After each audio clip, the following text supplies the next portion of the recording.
All right, Estelle. So we finally made it here, and you look lovely. I love the jacket, by the way. Very nice. Oh, thank you. Yeah, Yeah, nice blue style. suede.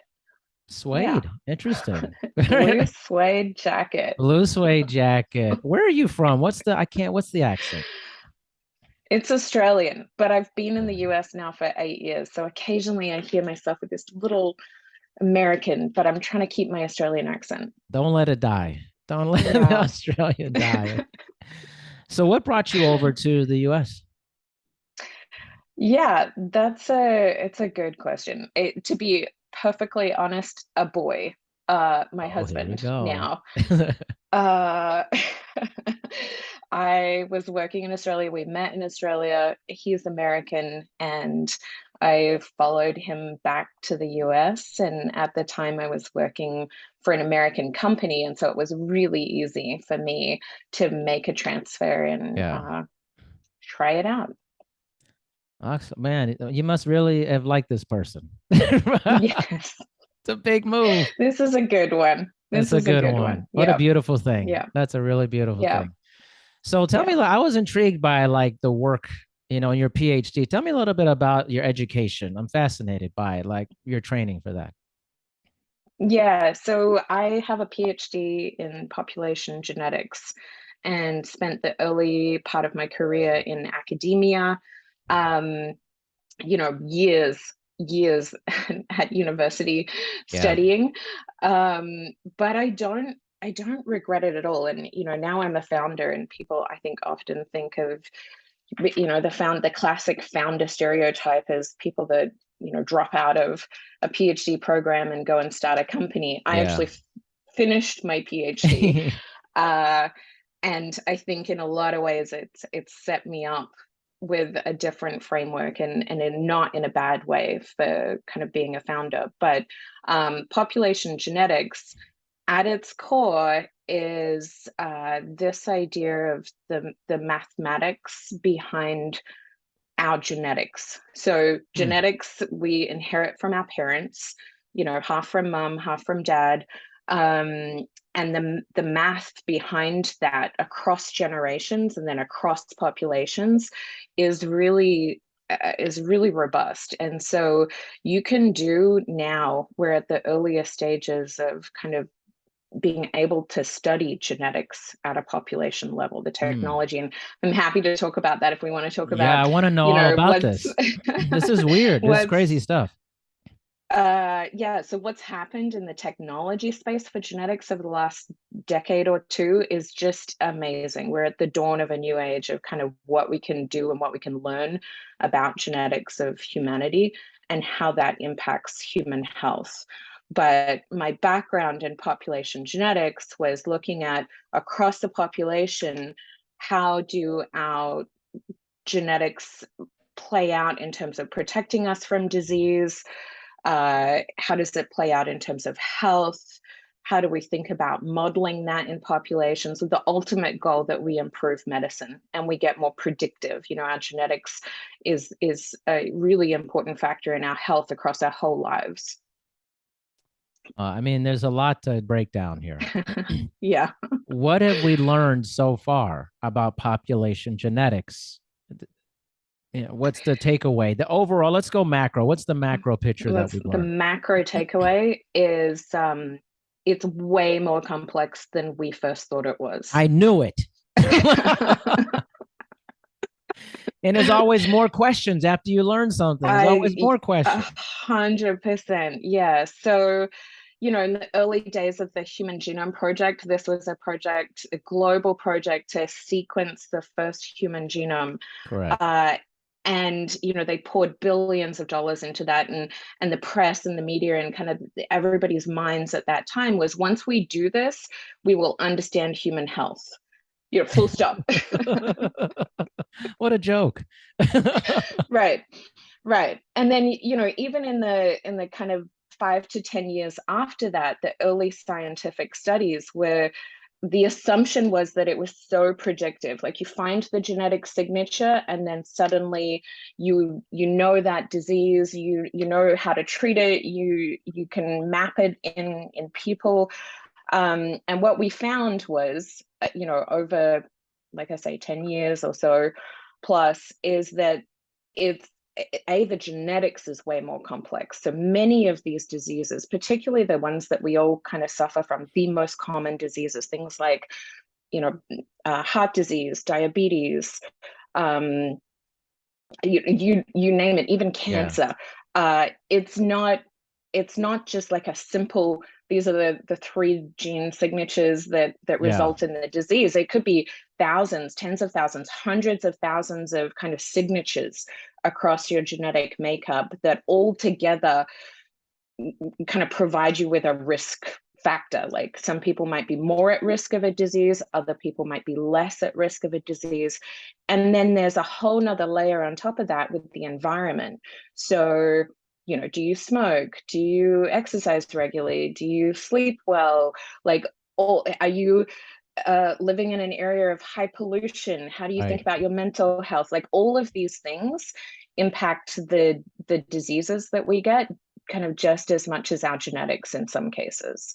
And so it's what's really exciting for me, and this kind of touches on what I'm doing now at Trellis Health, is we're at the earliest stages of medicine becoming a data science. Mm. So we're measuring all of this about ourselves today, whether it's in wearables or the things that we're tracking digitally, and we can test our genetics. We can get genetic testing done in a really accessible way, um, and we're getting electronic medical records. Like, all of those pieces together are building a really rich picture of a person. And when you think about how we could potentially do that at scale, um, we're at the earlier stages, like I say, of medicine becoming a data science. So we're going to see huge advances in this area over the next decade or so. Okay.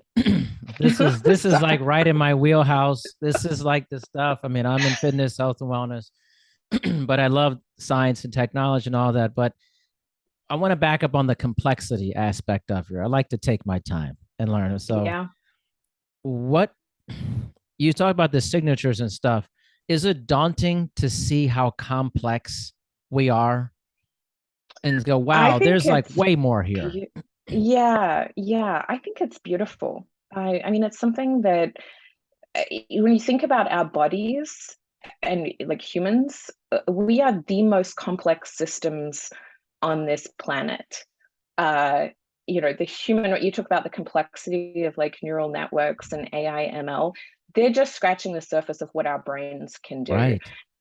And then all of the biological systems, like this body, this is the most complex system on earth. So I lean into that. I think that, but maybe one day we get there, and we truly can be predictive about it, but it's such a complex, beautiful system.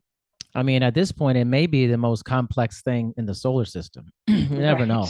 I mean, it's not I'm like not we making know. any judgments I about what's know. out there. We don't even know what's out there. We don't even can't even find microbial life. I mean, it's like Yeah, so. I yeah. mean, what does that beauty tell you about humans and our capacity to Mhm.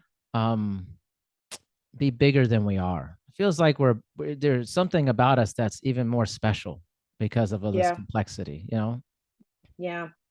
Um, I totally agree. I totally agree. And the sad thing for me, I think, is in a lot of ways people don't stop and kind of acknowledge this and think Yeah. about this, and particularly in relationship with your own body and your own health. Mm. Like, if you could really see and understand where you sit in a life journey, in your body, in your health, if you could really see and connect with that, would that change behaviors? Would that change the relationship that people have with Yes. themselves? Yeah.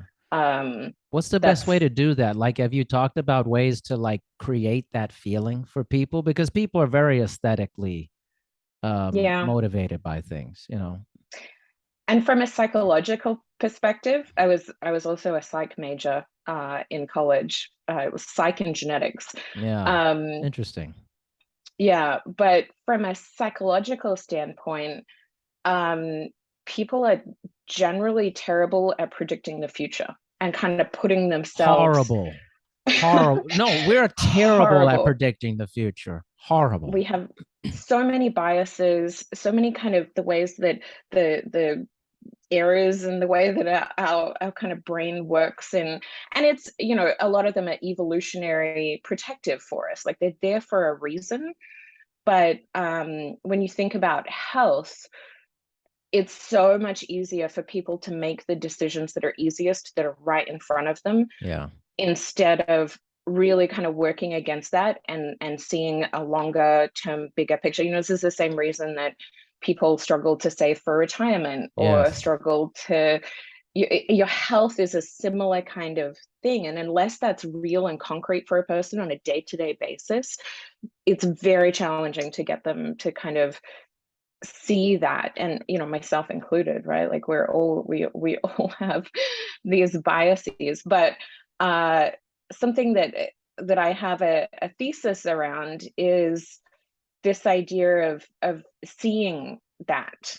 So, and Yes. once you see it and you can kind of feel a sense of ownership over it, it makes the decisions that you make on a day-to-day basis have that much more, you feel more responsibility for those decisions, because you Hmm. can directly see what's going to play out, or what's modeled, or where you are on a track. And so one of the challenges that I think we have in healthcare today is that we can't see all of that information. We don't see how we're on a track towards diabetes, or heart disease, or these kinds of things. And when you really kind of sit down with a person and say, this is, you know, this is you, this is what it looks like, this is your trajectory, these are the changes that you can make, and give people that agency and ownership over that.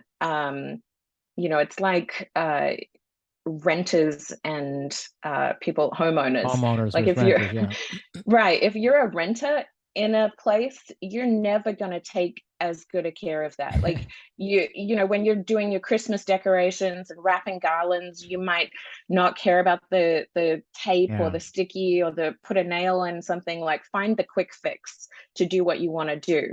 If you're the homeowner and you know that's your property and that's your house, you're going to take better care of it.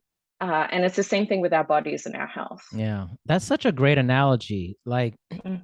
people mostly live like they're renting their body, Yeah. Yeah.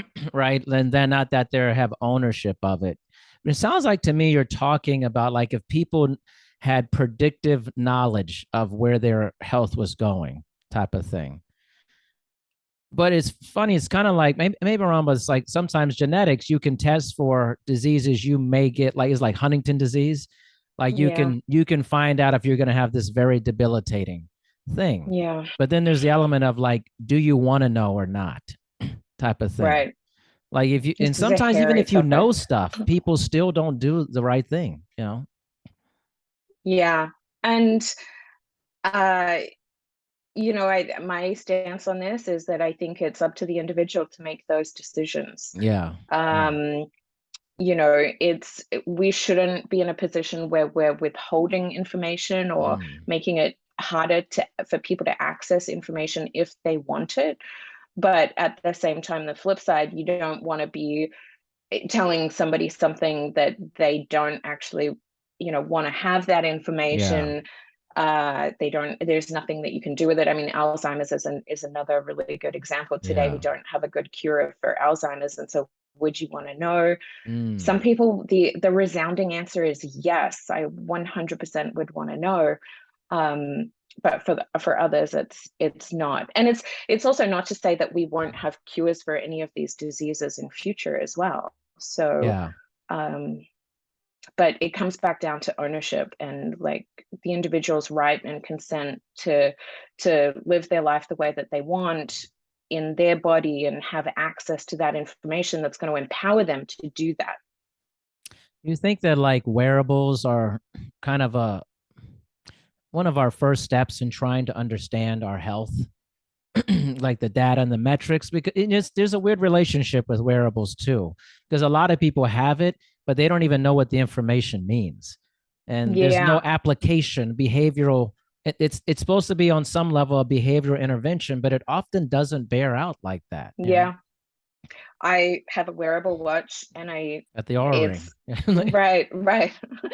I haven't actually looked in the app in weeks, but I wear it 24 hours a day. I mean, my data Yeah, it's just is just calculated. like it's just there. Um, no, I think it's a really good point that you bring up. And firstly, I don't think wearables sit by themselves in, this magical cure, just like genetics doesn't, or any Yeah, one of these things doesn't by itself. But in collection, when you start putting the pieces together, and today I think we have a lot of these different fragmented pieces, but they're not put together in a really useful way. And another thing I say is that the data by itself is not enough. Like, very few people like actually care about data. It might be right, they might be curious. They look at right. whatever Apple Health steps, and that's nice and interesting, but it's not the data piece is the starting point, not the end point. And so a lot of these tools and things, we have to take it one step further, and really kind of provide insights, more concrete, personalized insights for people. Like, what is that? What's the next step? Yeah, I think you can go in a lot of different steps, but and I want to switch gears a little bit, like just broader than wearables alone. Yeah, But so Trellis Health, one of the ideas, or what we are building, core to what we're building, is this idea of all your data with you, uh, super mobile. And so if in that world, if all your data is with you, you can be empowered to, say you're going for an annual checkup.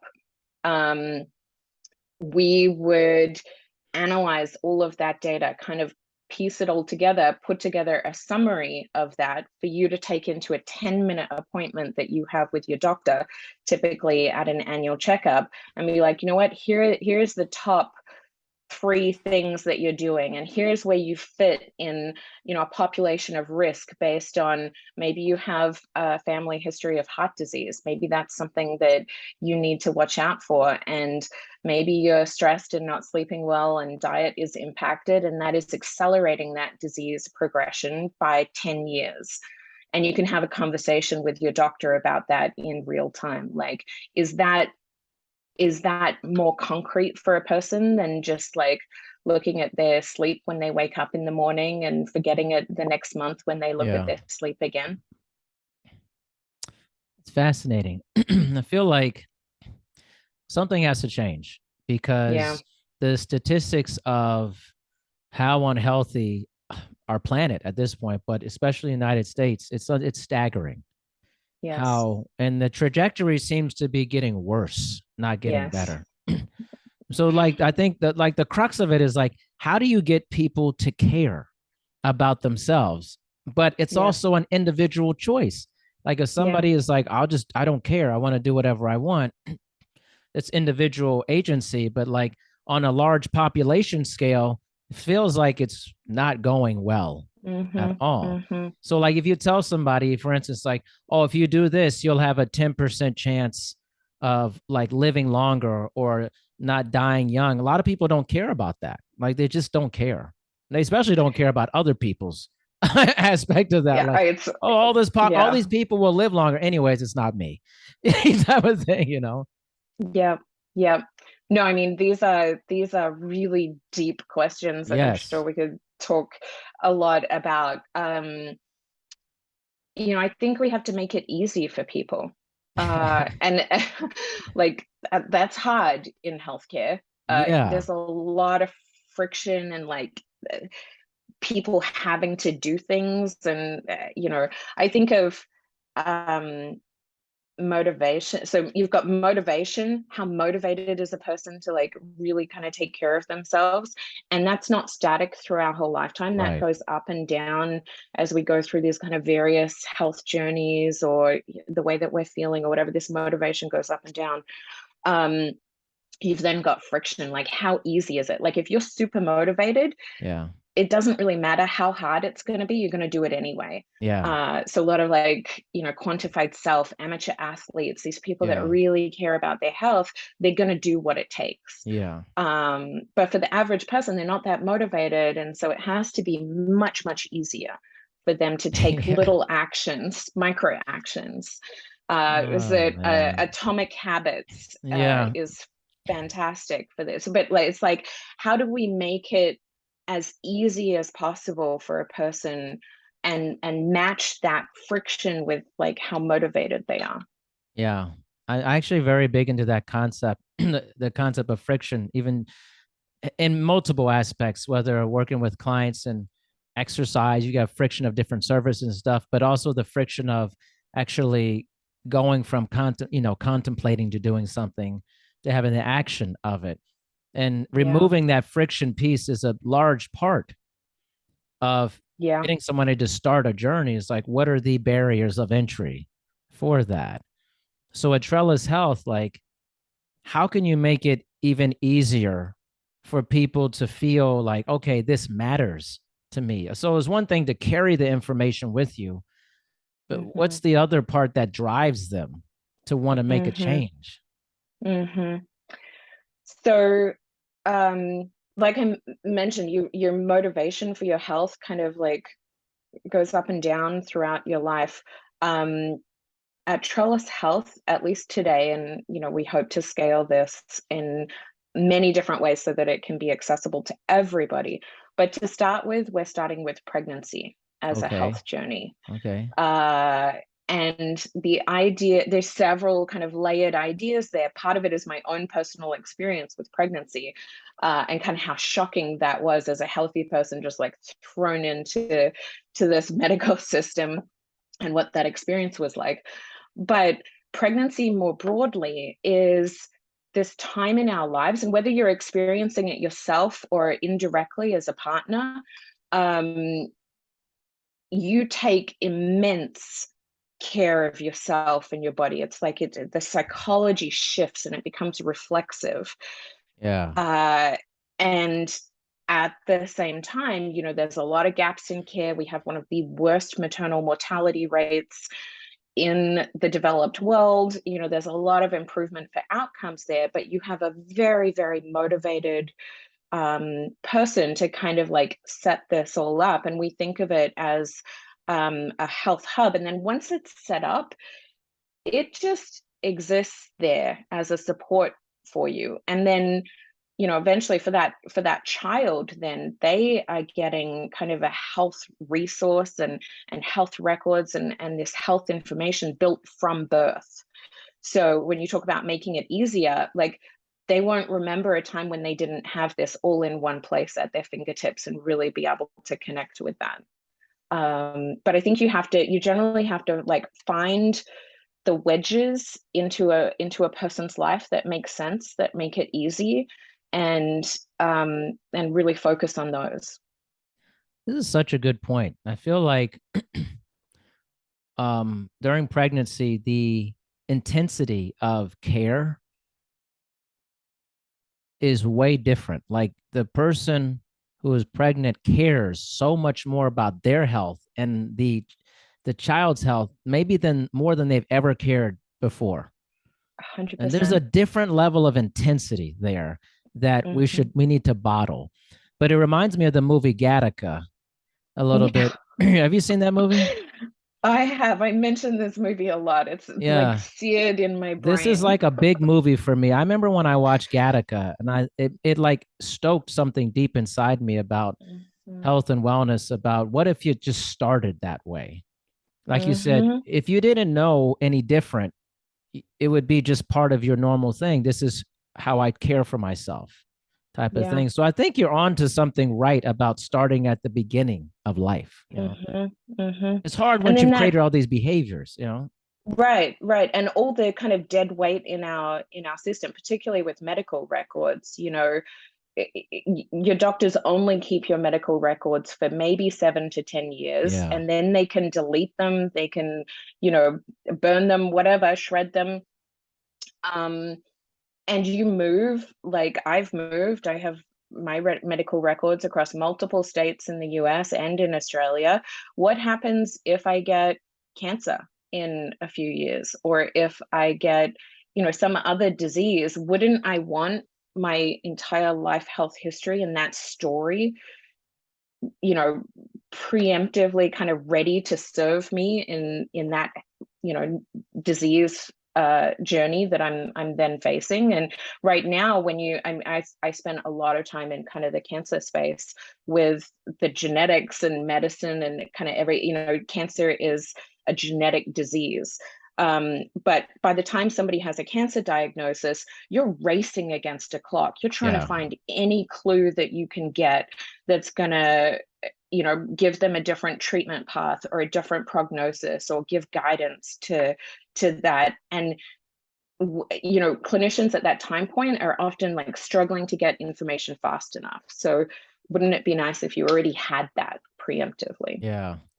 That would be interesting. It feels like you mentioned cancer.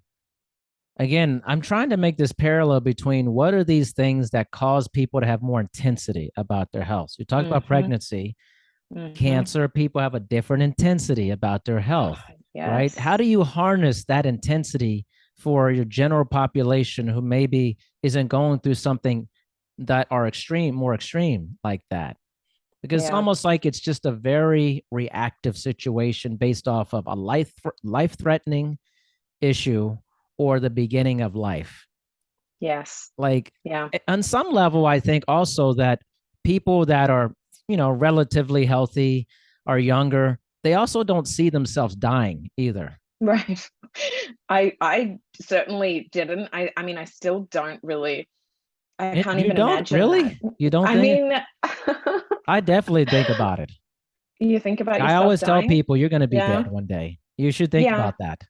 You know what it is? Yeah. I took a death and dying class in college. It was awesome. And I had Wow. to um, volunteer at a nursing home when I was in college. And it really hit home to me like, this is going to be over, like, Yeah. and it changes how you look when you recognize that you're going to die, like regularly know this, it changes how you treat yourself. I really feel that. So I feel like a Yeah. lot of people just don't think about them. They think it's not something for them. Like Yeah. it's weird. Yeah. Right. Like it's a Right. 100% finality. Yes. But a lot of people don't see it that way. It's strange to me.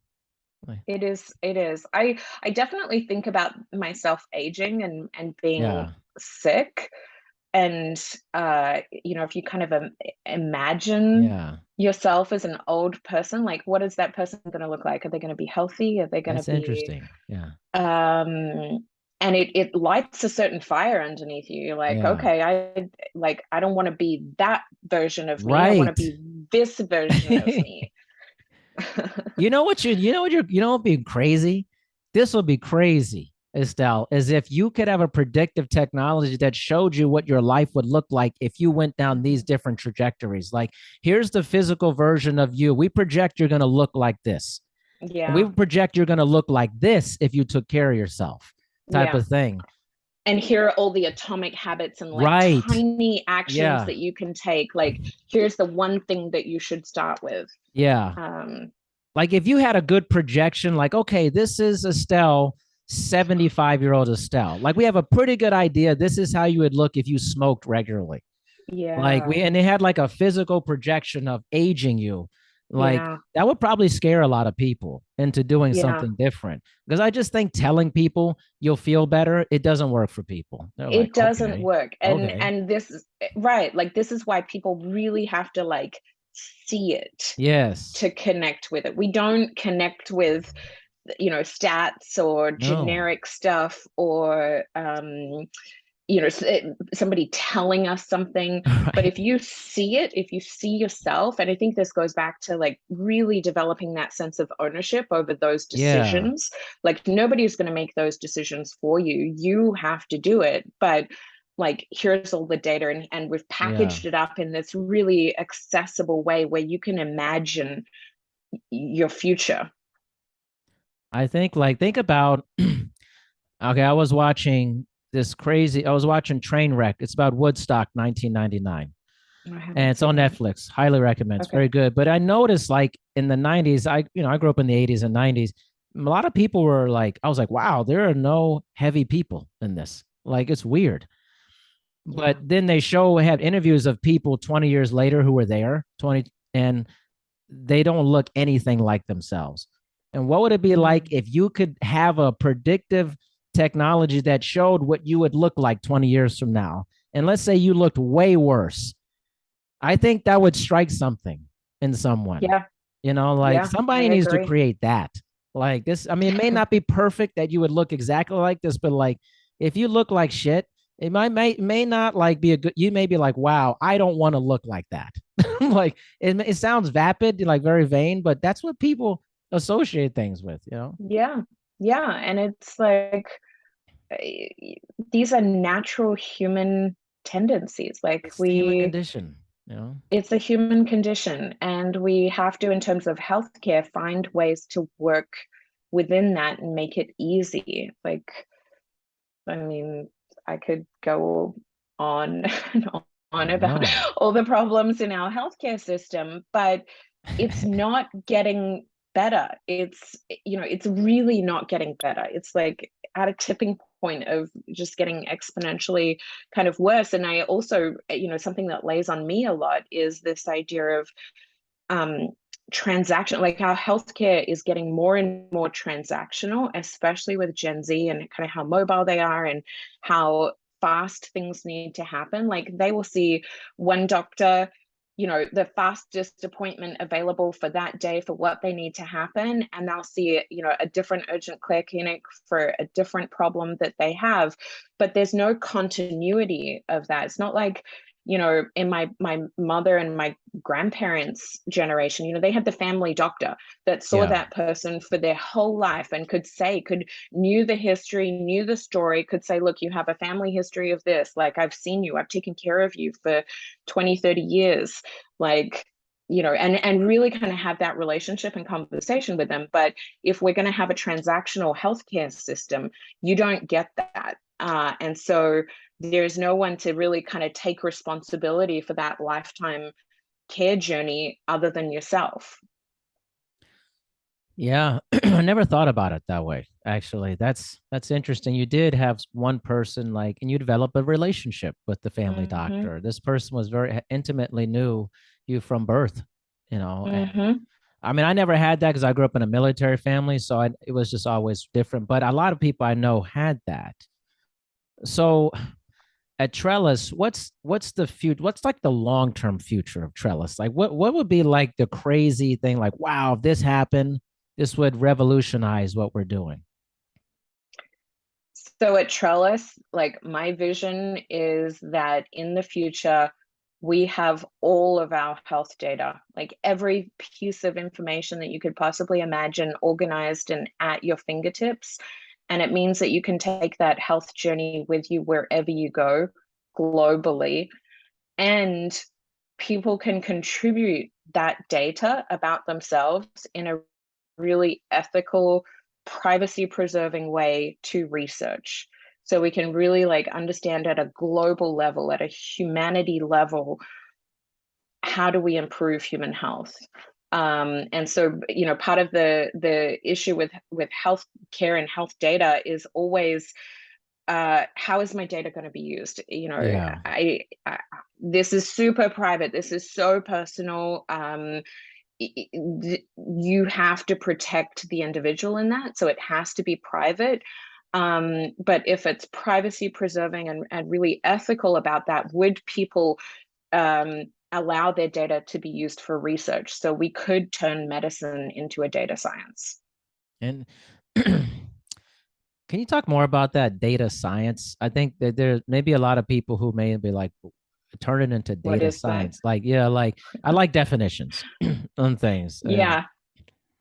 So, and then I guess a framework. So physics, any of the sciences that we kind of think about have turned from an observational science. So in physics, early physics was looking at gravity did the apple drop from the tree? We Right. see that, and we can see the consequence of that. Physics today is vastly different. We're modeling, we're looking at galaxies Yeah. Black light holes. years Yeah. away. Yeah. We have so much more understanding of how the universe works and our place in that. We can put rockets to space, we can land them. The things that we can do today are so different, and the system is complex, but it's because we have the algorithms and the math and the AI and the big data to support our knowledge. Medicine is at the earliest stages of this transition as a science. And so we've gone from, does a person have a disease? Can we see a tumor? We're looking at things. Can we observe something that's happening in a person's body? To gradually getting better and better and more complex algorithms around that.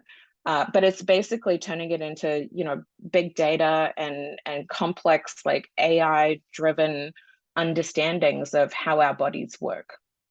And then to take it one step further, right? Can we be predictive and Yes. personalized? Like N of one medicine for you in your body with all of this information. This is your personalized care and actions. Is there a future where, okay, let's say you're not at the doctor, like you're just at your house or wherever, and some technology says, hey, you're not on the right path here, like, or some alert system that says, things are not going well, and it just tells you, like, regularly, like, you're on a weird path here. Is that a part of the goal of this or not? And maybe I'm throwing weird stuff out. No, I welcome throwing weird stuff. I think it's really important to talk about like all of the ways that this could Yeah. be used in future and try and understand that. I do want to say that I don't envision this replacing doctors at all. Sure. Yeah. The place of that professional physician and caregiver and the system around that is critical. It's a keystone for human health. And so, but we need those people to be able to, like, in the industry, right, they call it operating at the top of their license. Like Yeah. today they're just like typing stuff into a computer screen and they don't even Yes. look at you.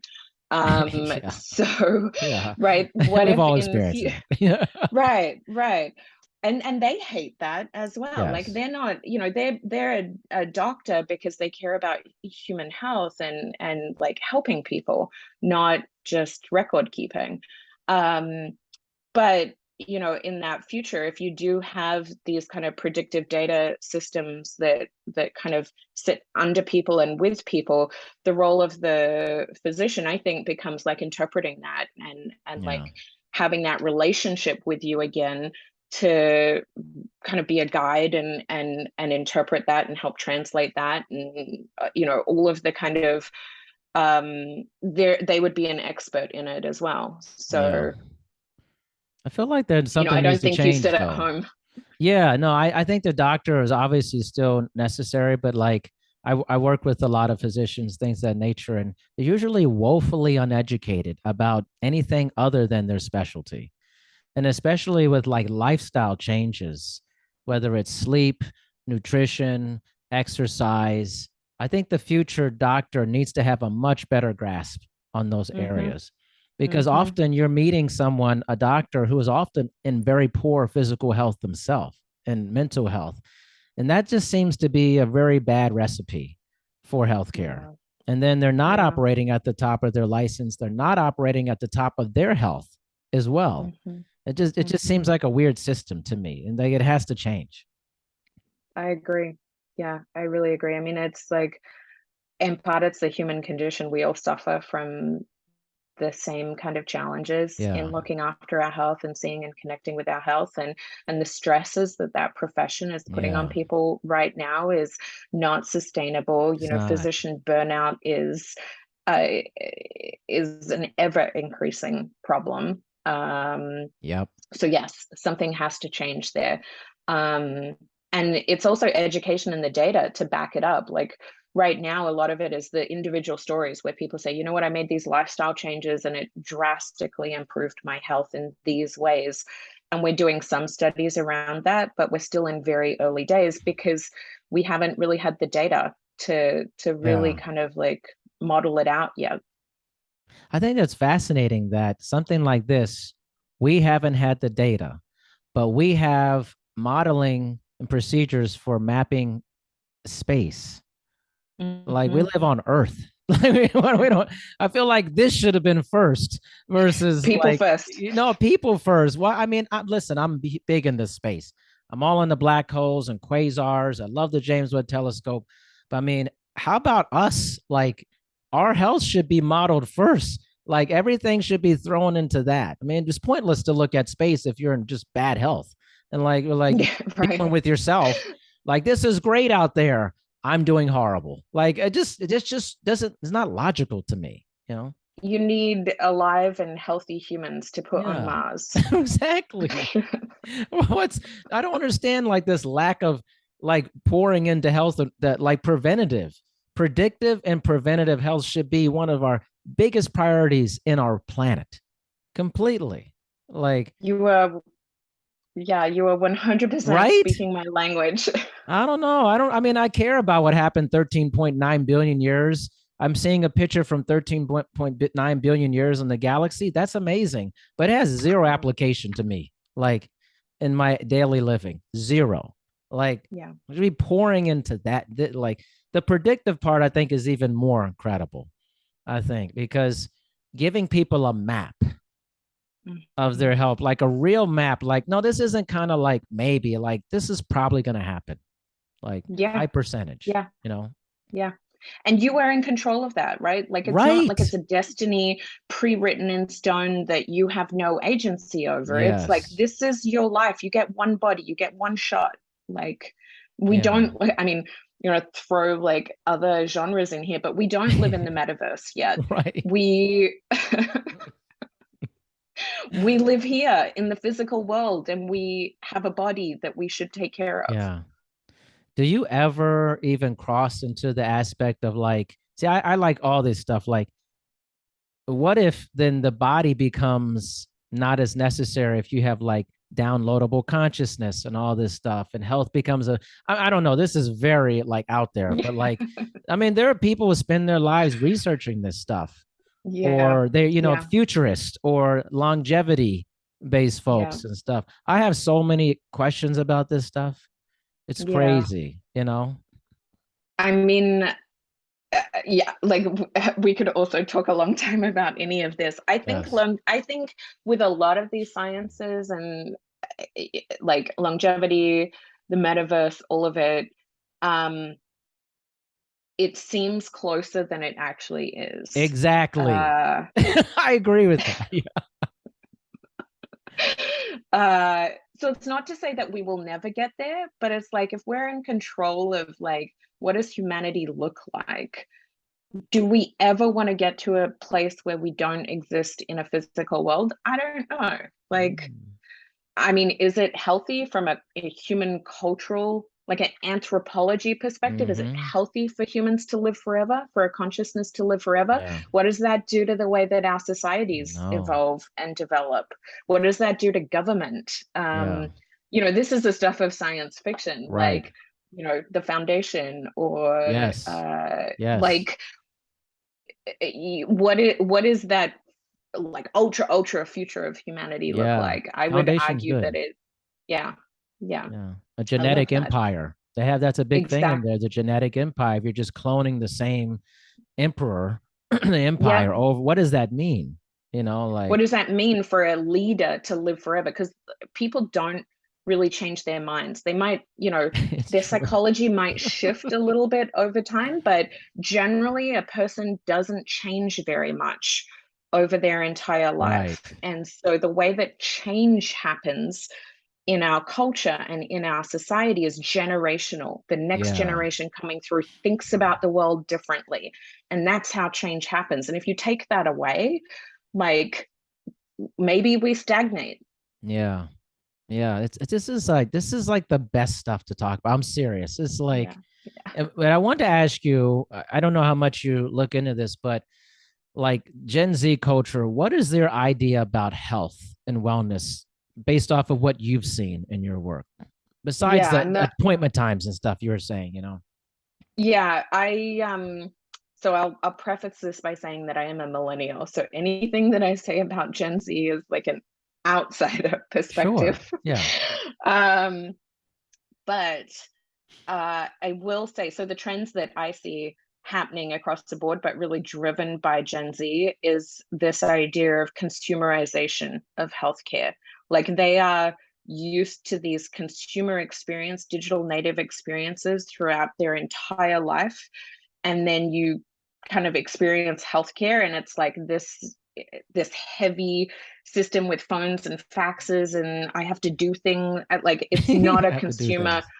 it's not a consumer experience. Yeah. And so they gravitate towards and they demand things that live up to that consumer kind of experience. And so we're seeing, we touched on it briefly, but this like transactional uh, nature of healthcare coupled with a consumerization of healthcare. And the other thing that I'll say is that Gen Z is hyper aware of this like holistic health. So how important Yes. is mental health? Yes. Like all the tools around like mental health and whole body care and and functional medicine, really, in a way. Like we've gone from having family doctor, one person taking care of everything, to this really fragmented system full of specialists and point solutions, and they're great, like they're providing a higher level of care, but it's super fragmented. And I think Gen Z is, and things like mental health are woefully Right. forgotten and not Oh, understood. completely. Social determinants of health, like where a person lives, what access Yep. do they have to food, and all of these other things. And I think Gen Z has a strong sense that um, health is bigger than just a doctor's visit. That's right. It's everything. That is very interesting. And I had a guest on who their research is all about zip code health. And it feels like we're learning that where you physically live is mattering more and more and more in our lifetime. And now you're seeing a lot of mobility and people moving. I actually think it's a good thing because for so long, people's lifespan has been determined by their job or where their family grew up. And this actually may not be ideal at all for your health and wellness, like at all. And so I actually think this is an area of research that I'm very excited about because I think it will inform people to better like, okay, I like this place, but is it actually good for my health?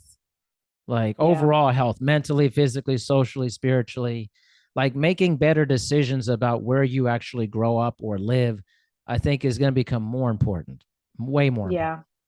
Yeah, I completely agree. And zip code is really like they're looking at a whole bunch of factors that Yeah. just like that zip code, but hugely important and very underrepresented in the way that we currently think about providing care for people.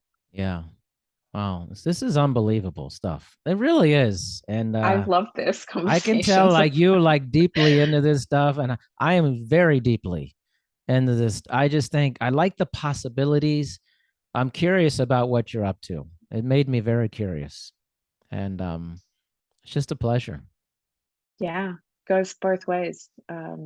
I like I say, there's so many things that we could have dived deeper on, Yeah. but at the end of the day, like I'm just really I'm optimistic that it has to change and it has Yes. to get better.